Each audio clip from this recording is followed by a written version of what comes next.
Ja, overemnet det er mad og mennesker, og vi har så valgt at fokusere på fasten. Der har vi valgt at have en fagkombination af biologi og religion. Vores problemformulering lyder følgende. Hvorfor faster man i islam, og hvordan påvirkes kroppen? Og vi har nogle underspørgsmål, og de lyder som følgende. Hvad er faste, og hvorfor faster muslimerne? Hvad gør fasten, og hvilke konsekvenser har fasten for kroppen i forhold til blodsukker? Hvilken viden påvirker troende muslimer til at bryde fasten, eller vedtage undtagelser på grund af job eller lignende?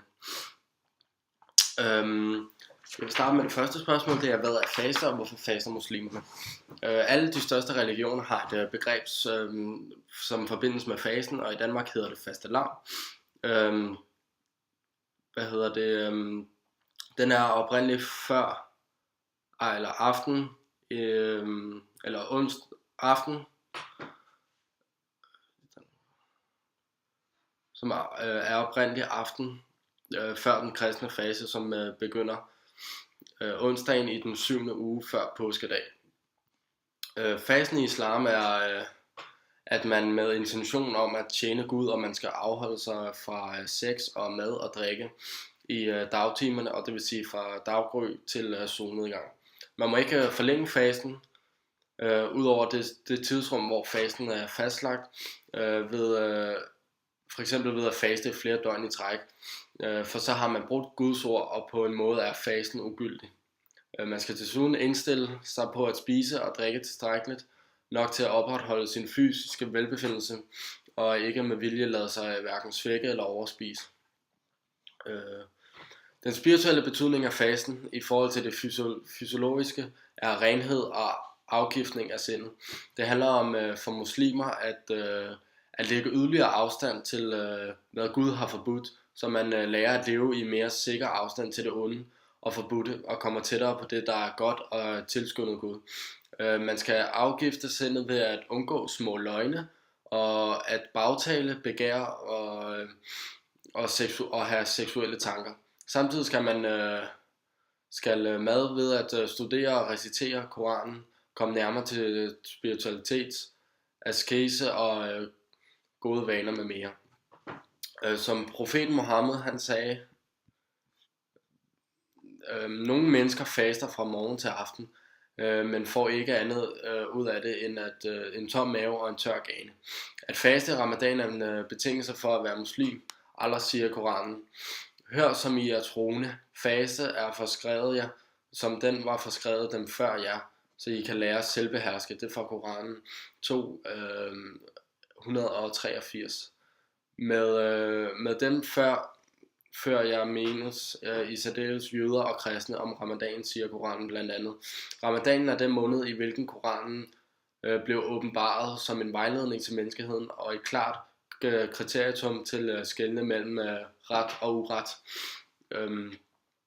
Derfor skal den der ser nymånen, faste måneden ud. Men den der er syg eller på rejse må faste til tilsvarende antal dage senere. Gud ønsker jer vel ikke ubehag for at I må faste det fulde antal dage og prise Gud. Det har vejledt jer at være taknemmelige. Koranen 285. Hvad gør fasten, og hvilke konsekvenser har fasten for kroppen i forhold til blodsukker?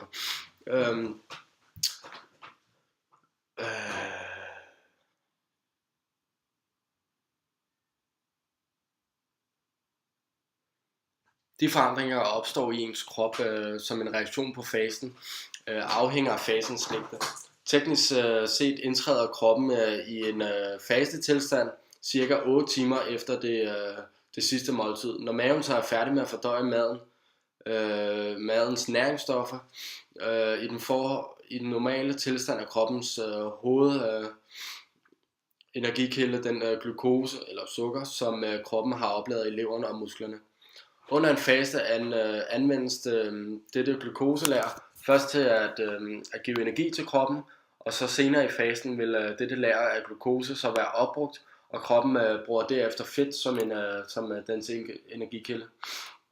Der bliver også fabrikeret små mængder glukose ved andre mekanismer i leveren.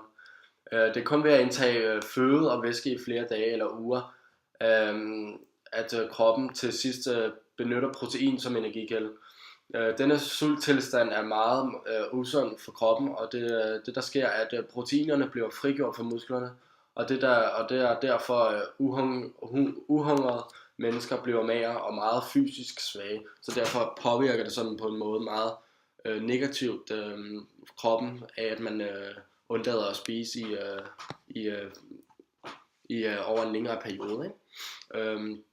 Eftersom islamiske faste alene løber fra daggry til solen går ned, er der rigelig mulighed for at tilføre kroppen en ny energi ved måltider, både inden og efter fasten. Således opnås en gravids overgang fra hovedsageligt at bruge glukose som energi til at bruge fedt, samtidig med at det forhindrer, at proteinerne i musklerne anvendes som energi. Ved at bruge fedt som energi fremmer man sit vægttab og bevarer musklerne og formindsker på længere sigt sit kolesterolniveau. Mellem fasteperioderne er det vigtigt med en afbalanceret indtagelse af føde og væske. Nyrerne er meget effektive til at bevare kroppens vand og salte, såsom natrium og kalium og så fremdeles. Imidlertid kan disse gå tabt igennem sveden, og for at forebygge, at musklerne tager skade, skal måltiderne derfor indeholde tilstrækkeligt med energiføde, som kulhydrater og noget fedt osv. Derfor er det af vital betydning, at man indtager en afbalanceret kost med tilstrækkelige mængder af næring og salte. Hvilken viden påvirker troende muslimer til at bryde fasten eller vedtage undtagelse på grund af job eller lignende? Det står skrevet i Koranen, at muslimer de skal faste, men i nogle særlige tilfælde er det muligt at blive fritaget fra fasten, for eksempel hvis man er syg, eller hvis man er gravid, eller hvis man er rejsende, som der også står i Koranen.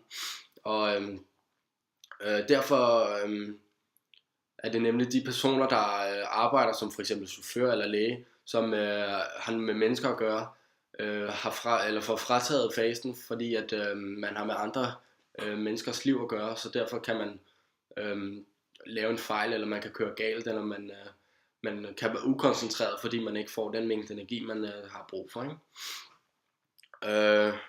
Hvis man for eksempel hvis ved brug af videnskabelig metode, så kan man lave et forsøg, for eksempel. Det kan man gøre ved at selv prøve at faste, og så kan man sådan fortælle, hvordan at ens krop den reagerer, kan man sige, om man bliver træt, eller om man mister koncentrationsevnen og så videre. Vi har sammen lavet et interview med en muslimer, så for at forstå, hvordan ens krop reagerer, og han sagde, at man blev meget svag og træt, og generelt havde man det bare ikke godt, grundet at man ikke havde den næring til kroppen, man havde brug for. Som så meget andet har ens krop brug for næringsstoffer for at få celler, kan danne energi, og det er det mad, vi spiser, som giver os brændstof, og når vi ikke modtager det brændstof, begynder kroppen automatisk at tære på kroppens fedtdepoter, som rækker langt hos mange. Fedtforbrændingen øges, og dannelsen af kernestoffer, som hjernen bruger som brændstof, stiger. Når man faster, stopper omdannelsen af lagring af fedt ved hjælp af et sirtuin.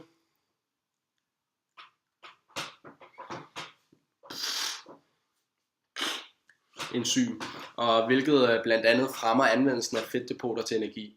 Når man er så tæret af energi, eller så når man faster, kan det være derfor farligt at have et krævende arbejde.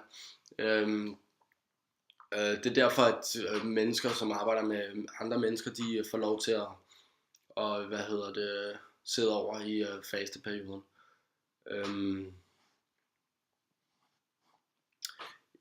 Vi har en sammenfattende konklusion, og det er, at hvis man faster over en længere tid, kan det blive meget usundt for ens krop, og man bliver sådan meget sløv og doven, da man er mere vant til at spise meget mere og have mere energi, men det under fasten, så har man mistet al den energi, man plejer at have. Og det kan sætte ens eget liv og andres i fare, så hvis man for eksempel har et udmattet job, som sagt, som taxichauffør eller buschauffør eller andre job med fysisk aktivitet, så bliver man frataget, eller ikke frataget, men man får lov til at sidde over fasten. Derfor vælger de som regel at udskyde fasten, man hedder, og så udføre det, når man kan sådan, og hvis at man har en periode, hvor man måske er sygemeldt eller et eller andet, så kan man måske prøve at tage fasten der.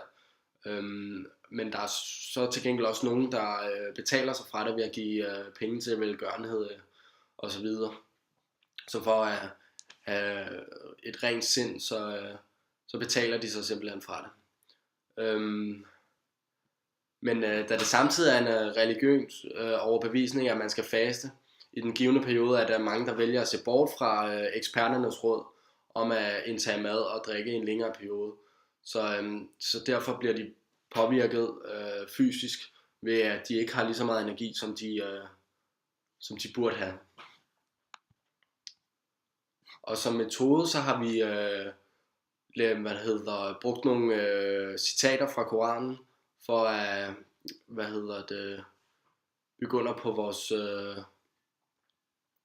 vores indhold, sådan at man får bekræftet, at det står i Koranen, og hvad Koranen siger om fasten. Og så har vi lavet det interview med en muslim, og det er og det har vi så brugt til sådan at se på, i stedet for at vi selv skulle gøre det, så har man sådan set på, hvordan en muslim forholder sig til det med at faste, og hvordan hans krop påvirkes af ikke at indtage føde. Ja, det var det.